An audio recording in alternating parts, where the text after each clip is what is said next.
Hi, my name is Ekemini Robert from Digital BizWeb. In this video, I'll be sharing with you how to remove Elementor from your post pages. A lot of people actually still don't know how to do this, but it seems fairly obvious. But for those of us who still need to know how to do that, this is how to do it. Why do you have to do this? Because Elementor, for the most part, will slow down your page if you don't know how to apply it correctly. And some people only need it on the default, like, static pages. Yes, some people only need it on the static pages and not on other pages. So to remove it from your post pages, this is what you do.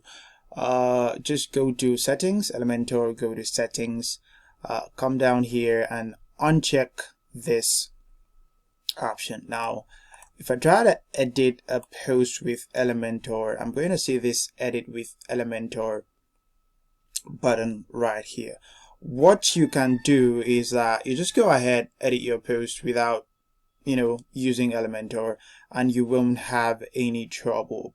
But if you just still really need to get rid of Elementor completely from post pages, just go to your settings, come to general, uncheck that, uncheck post, and then save changes. Now Elementor should be completely out of post pages. Now that I've done that, let me reload this and see how that works out. Okay, that's it. Elementor is completely out of my post pages. So that's how to do it. It's that simple.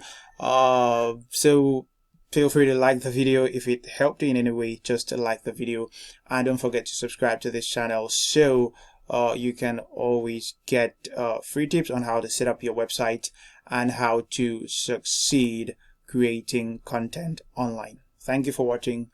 See you in the next video.